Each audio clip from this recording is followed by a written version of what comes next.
Chief Justice of Pakistan, 𝐃𝐚𝐰𝐬 Isa, expressed dissatisfaction with the report on the 2017 Faizabad sit-in during a Supreme Court hearing on review petitions against the 2019 judgment. Justice Isa, who authored the 2019 judgment, linked the violence on May 9, 2022, to the non-implementation of his previous ruling, highlighting adverse observations against government departments for public inconvenience during the sit-in. That's producing something like this.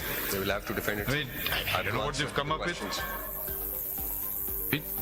The right to protest is part of democracy. That's right. The right to kill people, the right to destroy property is not. And those who do must be taken to task. It's as simple as that. That's whether right. you apply the law of Pakistan or whether you apply God's law. Right, so. God's law is even more severe than the law of Pakistan. एक शख्स का कत्ल हो जैसे तमाम इंसानियत का कत्ल है और यहाँ 8 साल का बच्चा मर गया कोई बात नहीं वहाँ 55 लोग कराची में मर गए कोई बात नहीं. In other news, Saudi Deputy Investment Minister Ibrahim Almubarak highlighted Pakistan's economic potential at the Pakistan-Saudi Arabia Investment Conference in Islamabad. He expressed confidence in deeper bilateral cooperation, with Pakistani officials affirming the government's commitment to facilitating private sector growth and welcoming foreign investment. Time is coming very fast when we will, inshallah, witness agreements, solid agreements of worth billions of dollars in a short span of time, and that will set the ball rolling. The relationship with Pakistan have always been strong, but we look for it to be even stronger. And we can do great things together with great leadership like yourself and His Royal Highness Prince Mohammed bin Salman. I am sure we can achieve both countries' aspirations and visions. The Pakistan Stock Exchange's benchmark KSE 100 index rose by 860 points on Monday amid a visit by a Saudi investment delegation.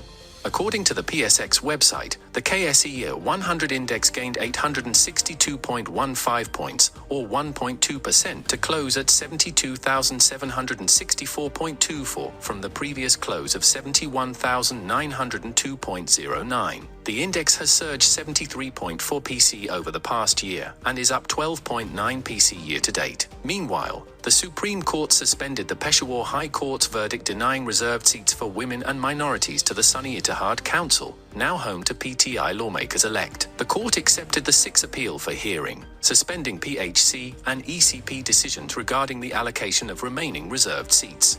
As families continue to flee from neighborhoods marked as red by the Israeli military, seeking safety in central areas like Rafah and Al-Mawasi, the humanitarian crisis in Gaza reaches unprecedented levels. Congestion is overwhelming, with residents facing terrifying conditions amid ongoing bombardments, particularly in the eastern part of Rafah. In Washington, concerns persist over the potential escalation of violence despite ongoing ceasefire talks. Speculation arises that Israel may be leveraging military action to pressure Hamas into accepting terms favorable to Israel. President Joe Biden's staunch support for Israel faces scrutiny, with calls for greater consideration of humanitarian concerns in Gaza. 7 UN special rapporteurs condemned the Israeli army's violence against women and children during the conflict, denouncing reports of sexual violence and enforced disappearances.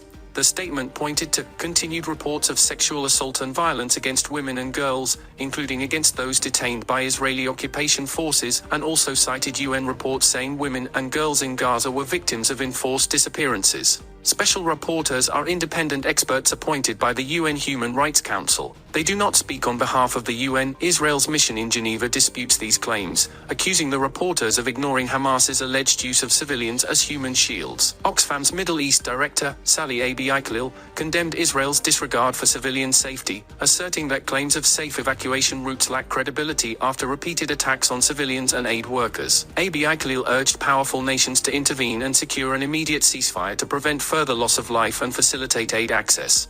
Meanwhile, the death toll in Gaza continues to rise, with at least 34,735 people killed and 78,108 wounded since October 7, highlighting the urgent need for a cessation of hostilities and humanitarian intervention. The European Union seeks China's assistance in urging Russia to end its war in Ukraine and curb Iran's weapons proliferation. European Commission President Ursula von der Leyen discussed these concerns during talks with Chinese President Xi Jinping in Paris, focusing also on trade matters. Von der Leyen emphasized China's potential influence on Russia to halt aggression in Ukraine and praised President Xi's role in de-escalating nuclear threats. The meeting coincided with Russia's announcement of nuclear drills amid Western statements regarding troop deployment in Ukraine. Expressing hope in China's role, von der Leyen urged restraint in Iranian missile and drone proliferation. Trade discussions highlighted the need for balanced relations, with Macron stressing Europe's dependence on China's cooperation. Xi, in his remarks, underscored the importance of the China-Europe partnership amid global challenges. Despite tensions, both sides committed to dialogue and cooperation. The talks come amidst EU investigations into Chinese industries and reciprocal probes, highlighting ongoing trade disputes. Von der Leyen reaffirmed Europe's stance on market protection and fair competition.